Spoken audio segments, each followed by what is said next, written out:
자, 믿음과 행함의 문제를 가장 많이 다루고 있는 책은 야고보서이죠. 일반적으로 많은 그리스도인들은 야고보서가 믿음보다는 행함을 더 중요하게 여기는 책이라고 생각을 합니다. 그렇게 생각하는 중요한 이유 중에 하나가 야고보서 2장에 나오는 내용 때문입니다.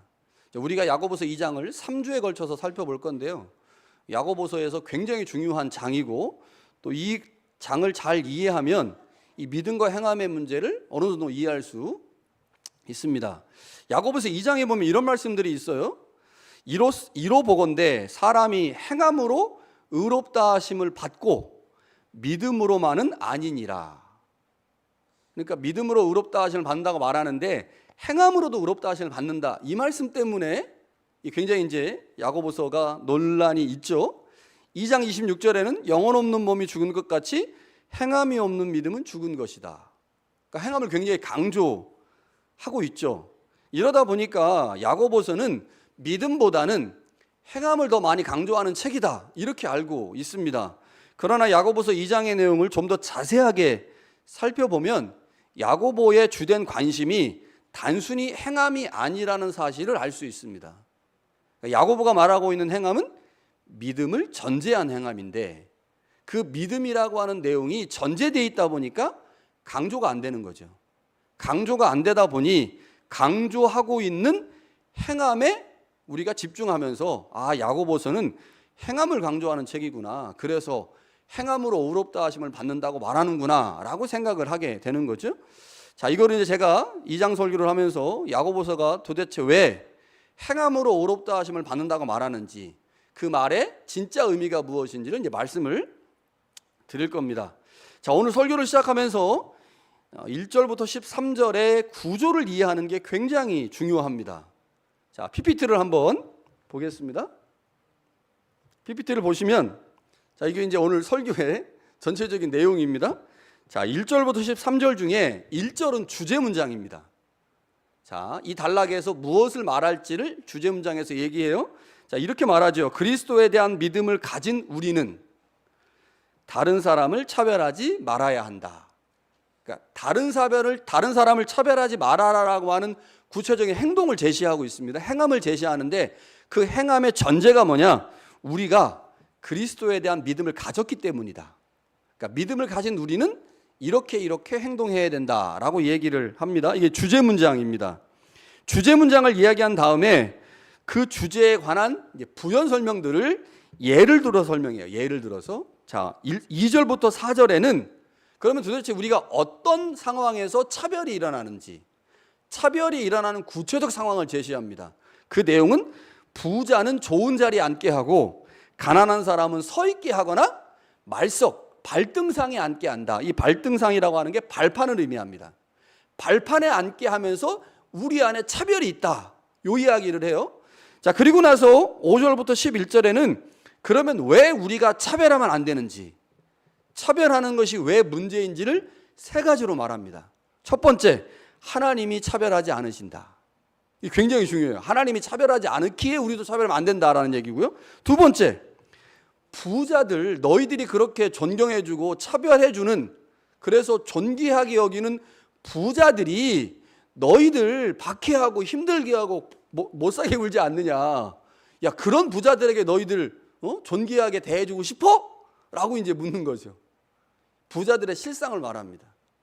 세 번째는요, 차별은 하나님을 거부하는 것뿐만 아니라 하나님이 주신 율법을 거부하는 행위다 라고 하면서 이 구약 율법을 통해서 차별하면 안 되는 이유를 설명합니다. 그리고 나서 이제 12절과 13절에 결론, 그리고 권면으로 긍휼이 심판을 이기고 자랑하니 우리 모두 긍휼을 실천합시다. 여기서 긍휼이 뭐겠어요? 차별하지 말자는 얘기죠. 자, 우리 차별하지 맙시다.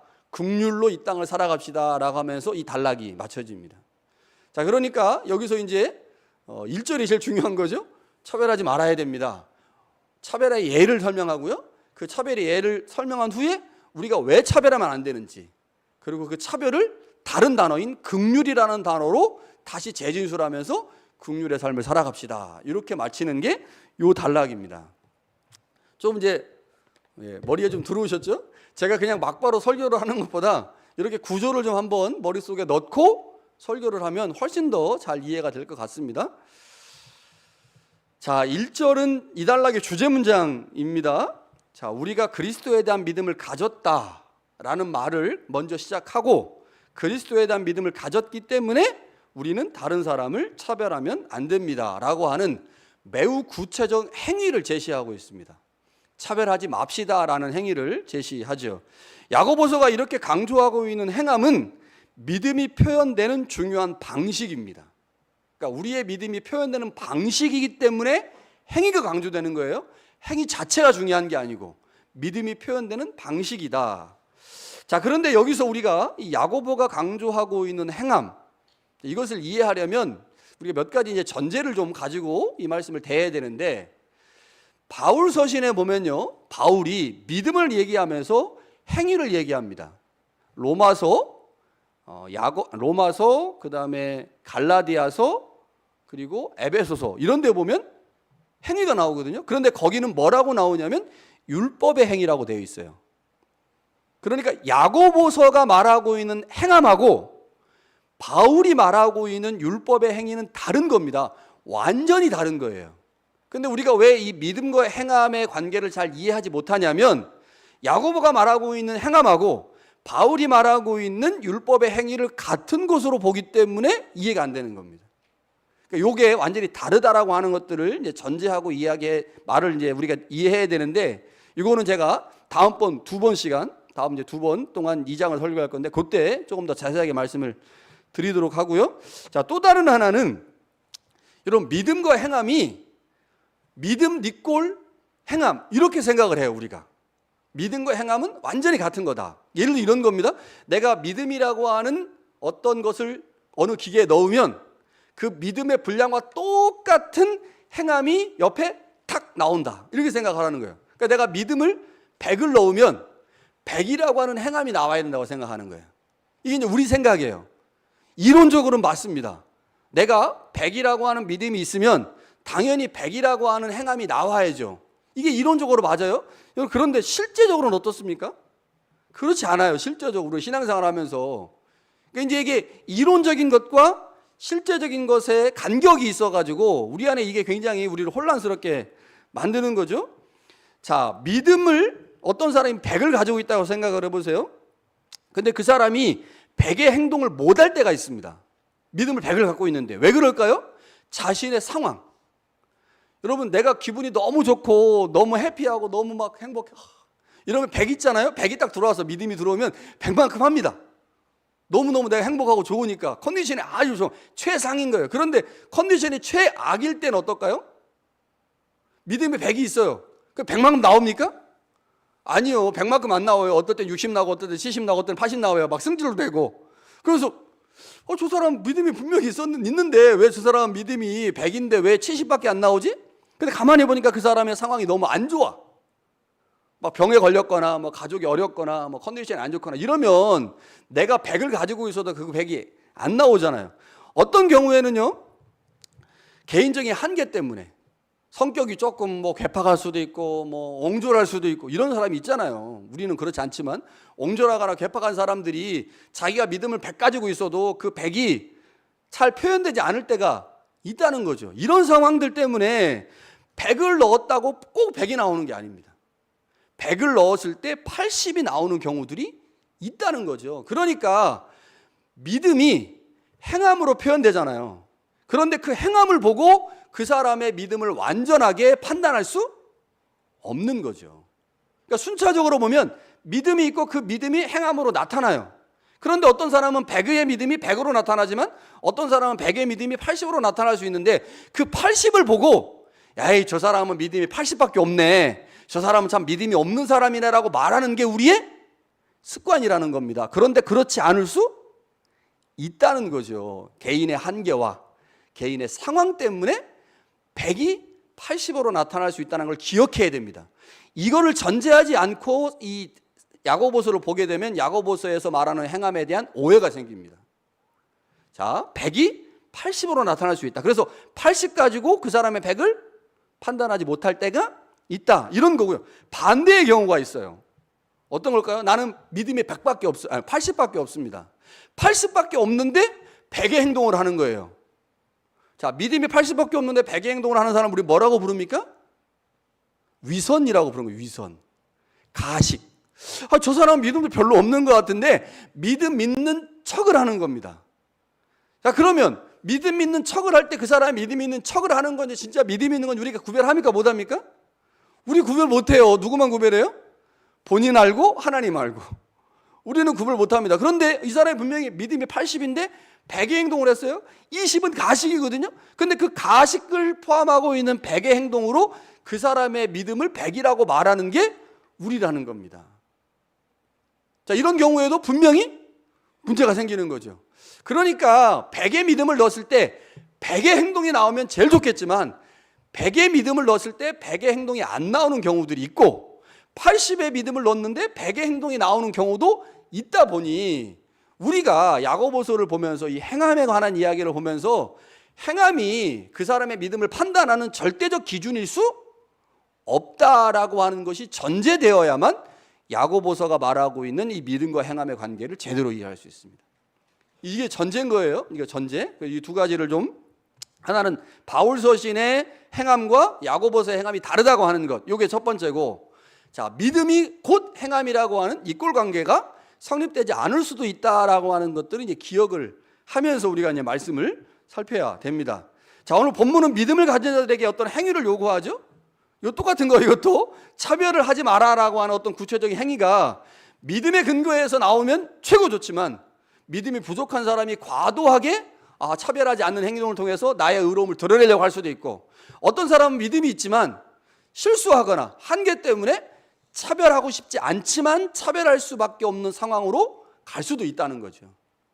그래서 이 말씀 우리가 대할 때 이제 잘 대해야 되는데, 자, 여기서 차별을 하지 말라라고 하는 말은 아마 그 앞단락에 나와 있는 1장 27절에 나와 있는 고아와 과부에 관한 이야기가 아닌가 싶습니다.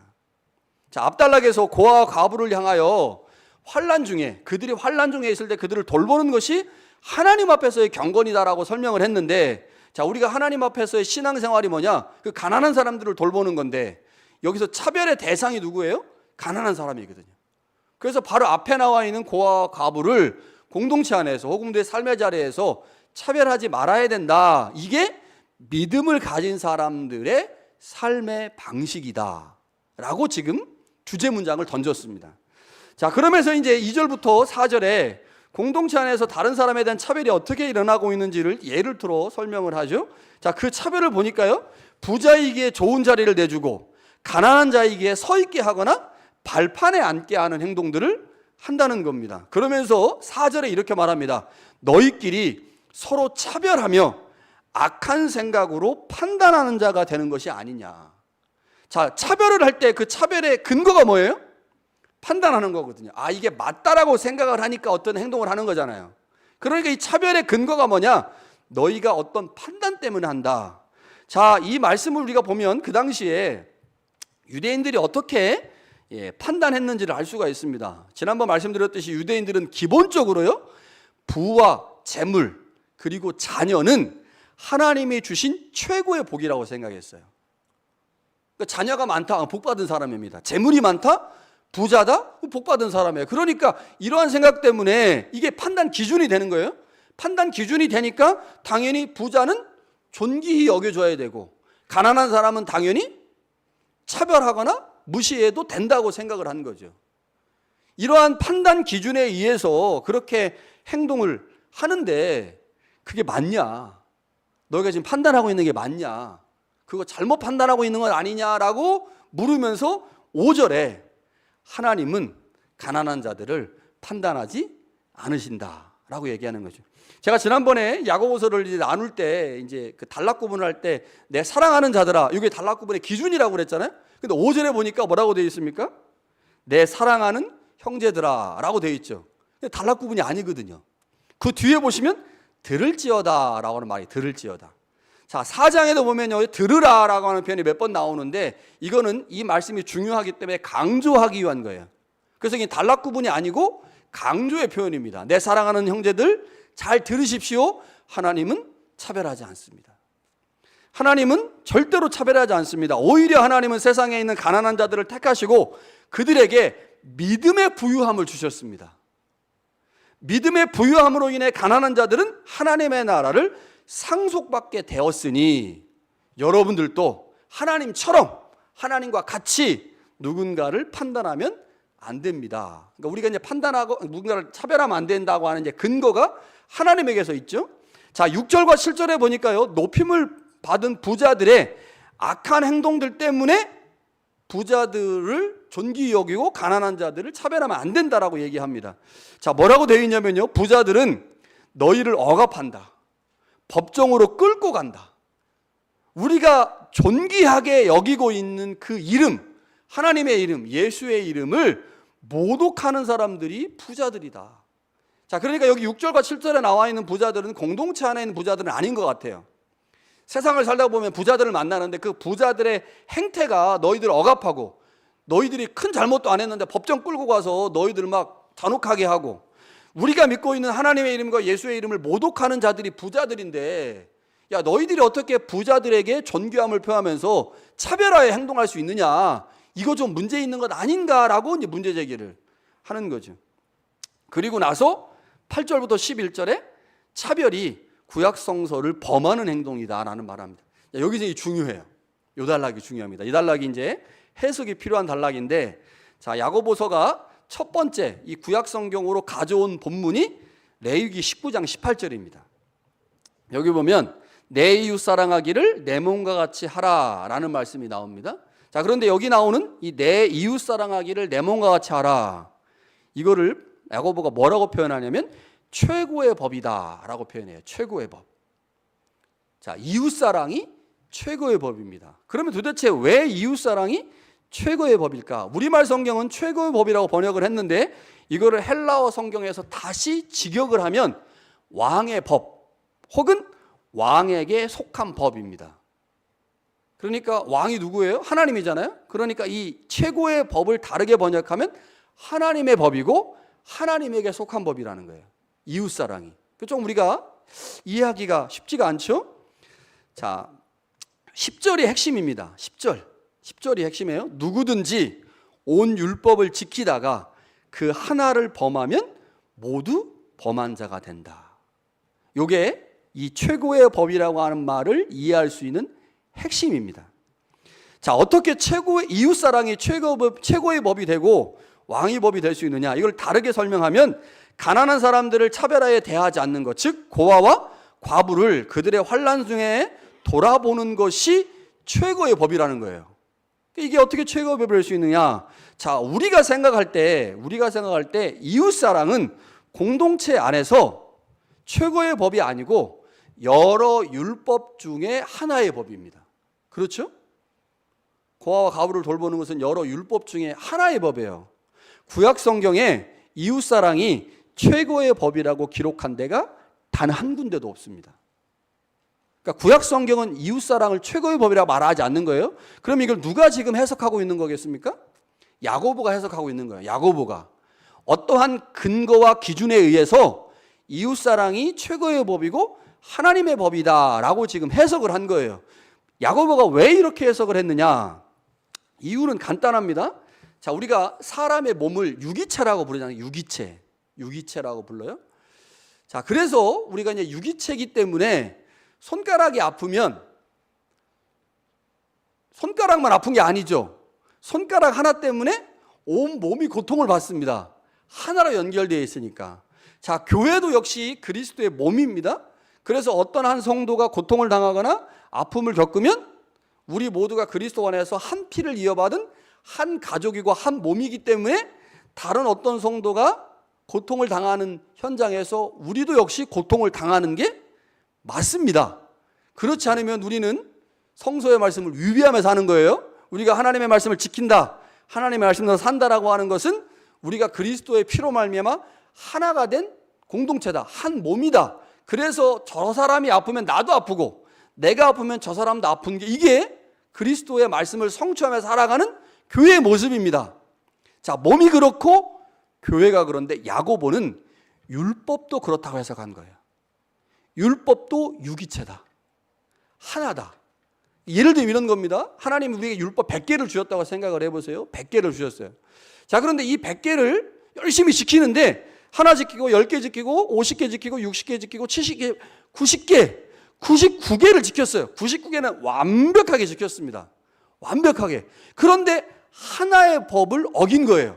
그 하나의 법이 뭘까요? 차별하에 대하지 말라라는 법이야. 이웃을 사랑해라. 이게 이제 레위기에 나와 있는 하나의 법, 율법의 여러 법 중에 하나의 법입니다. 그런데 그 법은 안 지킨 거야. 그럼 어떻게 될까요? 어떻게 될까요? 성경에 뭐라고 되어 있어요? 네가 모든 율법을 다 지키고 하나의 법을 안 지키면 그 하나의 지키지 않은 법 때문에 모든 율법을 지킨 것이 다 허사로 돌아간다. 너는 죄인이다. 이렇게 된다는 겁니다. 그러니까 율법은 다 지켜야 돼요. 다 지키지 않으면 10개를 지켰나 11개를 지켰나 50개를 지켰나 60개를 지켰나 아무 상관없습니다. 모두 다 죄인인 거죠.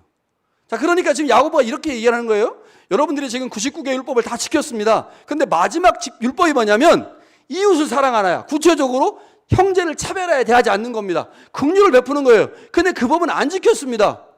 그랬더니 지킨 99개의 법이 다 무효가 돼버린 거예요. 그러면 99개의 법을 완성하는 마지막 법이 뭡니까?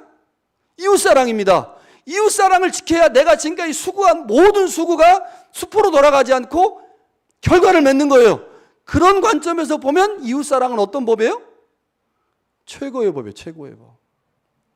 모든 99개의 법을 완성시키는 99개의 내가 산 모든 수고를 값어치 있게 만드는 유일한 법이 뭐냐? 그게 마지막 한 법? 이웃사랑이라는 거죠. 야고보는 그 관점에서 본 겁니다. 이 관점에서 보니 아이고, 우리가 지금까지 누군가를 차별하는 것, 그것이 우리의 판단 기준에 의해서 아무렇지도 않게 누군가 가난한 사람을 무시하고 그 사람에 대해서 그냥 막대하는 게 아무 가책도 없었는데 하나님이 말씀하시길 이웃을 내 몸같이 사랑하라. 그러면 차별하지 않는 게 내 이웃을 사랑하는 거네?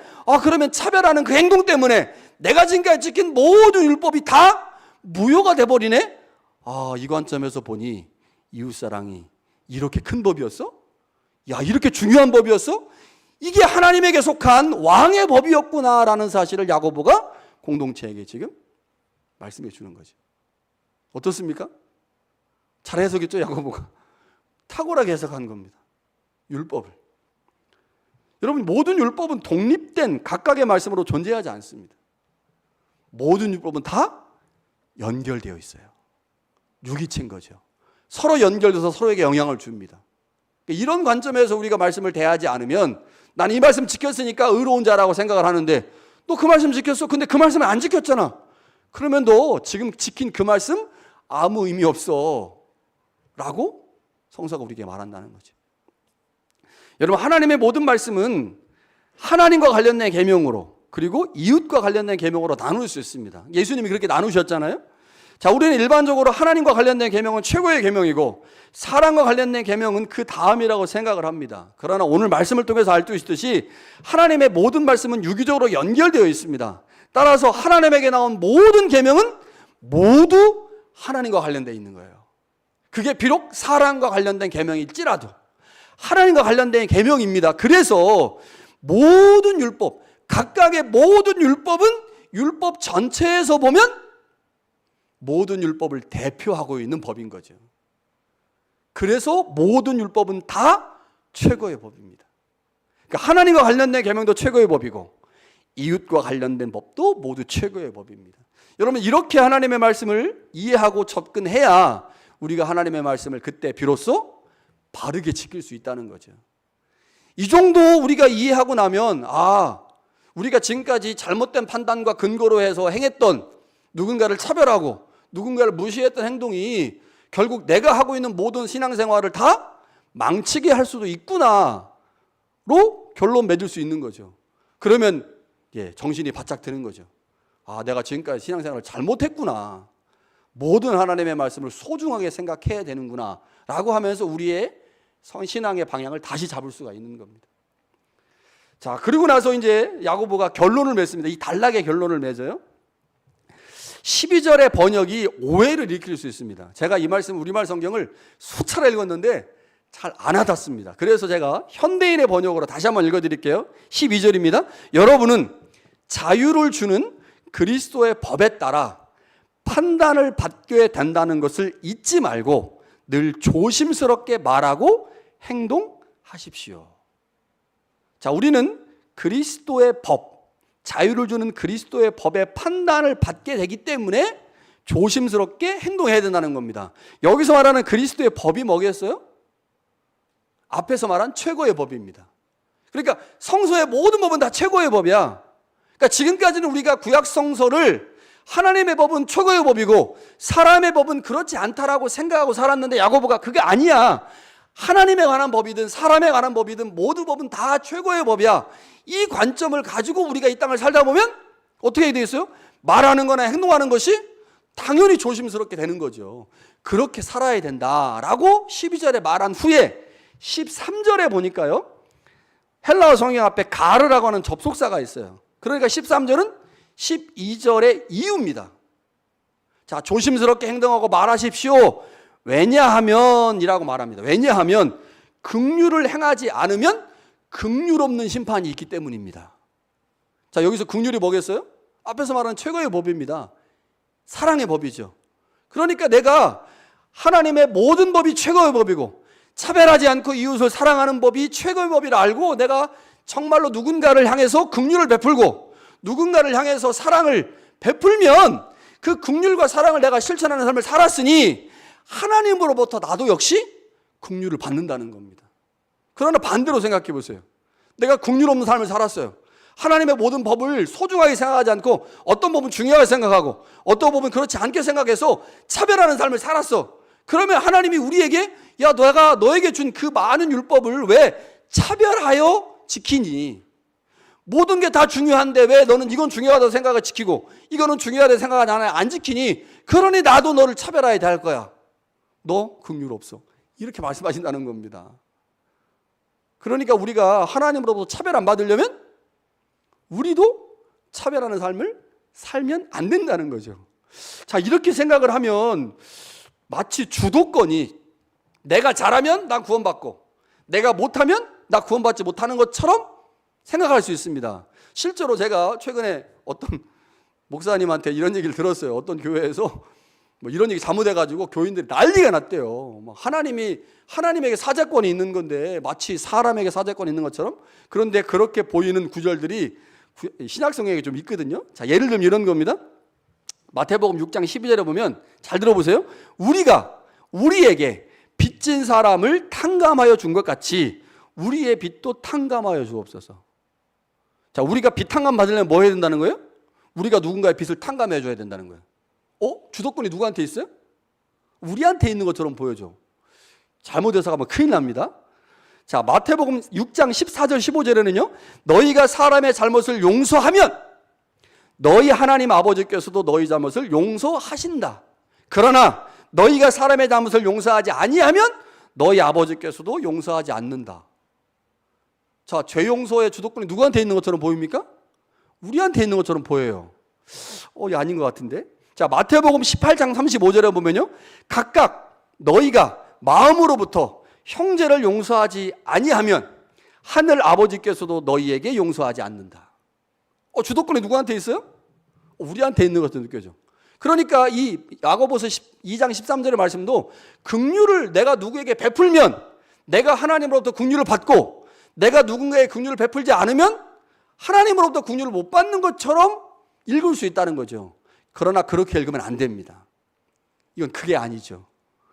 자, 야고보서의 말씀이나 마태복음의 말씀 여기에 보면 긍휼, 탕감, 용서라고 하는 주제들이 나오는데 우리가 누군가의 빚을 탕감해주고 누군가를 용서하고 누군가에게 긍휼을 베풀면 우리도 긍휼을 받거나 탕감을 받거나 용서를 받는 것처럼 그렇게 이해할 수 있지만 사실 그게 아닙니다. 여러분, 우리가 누군가를 용서해야만 우리가 용서받는 겁니까? 그건 아니잖아요. 그러면 하나님이 도대체 야고보서를 통해서 마태복음을 통해서 왜 우리에게 누군가의 빚을 탕감하고 누군가를 용서하고 누군가를 이해해 주라고 말씀합니까? 내가 먼저 하면 하나님이 해주신다. 그게 아니고 이미 우리는 하나님으로부터 비탄감 받았고 용서받았고 긍휼을 받은 존재예요. 그래서 내가 하나님으로부터 받은 그것을 동일하게 누군가에게 행해라 라고 하는 말씀을 하시는 겁니다. 자, 마태복음 18장 보면요, 용서할 줄 모르는 종의 비유가 나와요. 그 비유에 보면 어떤 사람이 주인으로부터 1만 달란트를 탕감받았습니다. 자, 그리고 나서 기분이 너무 좋아가지고 집을 가는데 길에서 100데나리온을 빌린 사람, 자기한테 100데나리온을 빌린 사람을 만난 거예요. 그 만난 사람을 보고 멱살을 잡고 너 왜 100데나리온 안 갚어? 그러면서 그 사람을 감옥에 쳐 넣었습니다. 옆에 있었던 사람들이 너무 기가 막히고 너무 답답해가지고요, 그 주인한테 가서 고자질한 거예요. 당신이 1만 달란트 탕감해준 그 사람이 자신에게 빚진 100데나리온 그 사람을 감옥에 집어 넣었습니다. 그랬더니 주인이 화가 나가지고 그 사람 당장 불러와 끌고 왔습니다. 그리고 나서 말합니다. 내가 너에게 1만 달란트를 탕감해줬으면 네가 길에서 만난 네 친구 100데나리온 빚진 사람의 빚도 탕감해줘야 되는 게 맞지 않냐? 그런데 어찌 너는 왜 그렇게 했느냐? 너 1만 달란트 탕감해준 거 취소! 캔슬 시켜버립니다. 여러분, 우리가 성서에서 발견되는, 우리가 누군가를 용서하고 누군가를 긍휼을 베풀고 누군가를 빚 탕감해 줬을 때 우리의 빚이 탕감되는 게 아닙니다. 이미 하나님으로부터 우리는 빚 탕감을 받았고 용서받았고 긍휼을 받았죠. 그 긍휼과 용서를 기억하고 누군가에게 하나님처럼 행동하라고 말씀하는데, 만약 그 행동이 우리 가운데 없다면 먼저 받은 하나님의 빚 탕감이 취소될 수 있다는 겁니다. 그만큼 우리가 이 땅을 살면서 하나님으로부터 받은 은혜, 하나님으로부터 받은 그 긍휼이 소중하고 중요하기에, 그것이 중요하다고 여기는 만큼 우리의 삶의 자리에서 하나님과 동일한, 하나님 같은 삶을 살아내야 된다는 거죠. 여러분, 이게 야고보서가 지금 우리에게 말하고 있는 핵심입니다. 우리가 왜 다른 사람을 차별하면 안 됩니까? 왜 가난한 사람들을 무시하면 안 되겠어요? 하나님이 그렇게 하셨거든요. 우리가 가난했지 않습니까? 하나님 앞에서. 하나님 앞에 무능했고 죄인이었는데 하나님이 우리를 그 무능을 용납하시고 우리의 죄를 다 용납하셔서 우리를 구원해 주셨기에 그 하나님처럼 우리도 그런 삶을 살아야 된다고 말씀하시는데, 하나님 믿는다고 말하면서, 예수를 믿는다고 말하면서 삶의 자리에서 그러한 탕감하는 자의 삶이 나타나지 않으면 하나님이 우리의 삶을 보시고 네가 긍휼을 베풀지 않았으니 나도 너에게 긍휼을 베풀 마음이 없다라고 말씀하신다는 거죠. 여러분, 신앙생활은 하나님과 우리 사이의 차이를 인식하는 것에서 시작합니다. 하나님과 우리가 너무너무 차이 나잖아요. 이걸 이제 그 신학적 용어로 하나님의 초월성이라고 불러요. 하나님은 저 위에 계신 거예요. 하나님은 하늘에 계십니다. 우리는 땅에 있죠. 하나님은 거룩하십니다. 우리는 죄인입니다. 하나님은 창조주십니다. 우리는 피조물입니다. 하나님은 영원하십니다. 그러나 우리는 유한합니다. 이렇게 하나님과 우리 사이에 차이를 인정할 때, 아, 나는 하나님 없이 못 사는구나. 나는 하나님의 도움이 절대적으로 필요하구나. 라는 사실을 알고 하나님을 의지하게 되어 있습니다. 이게 신앙생활의 시작입니다. 자, 그러나 그것만이 신앙생활의 전부는 아니죠. 신앙생활에 또 다른 기둥이 있습니다. 신앙생활은 하나님과 우리 사이의 차이를 인식하면서도 동시에 그 하나님의 성품과 모습을 닮아가려고 애쓰는 겁니다. 이게 신앙생활이에요. 하나님은 하늘에 계세요. 하나님은 사람을 차별합니까? 안 하죠. 우스갯소리 이런 얘기를 했어요. 하나님은 외모로 사람을 취하지 않으신다.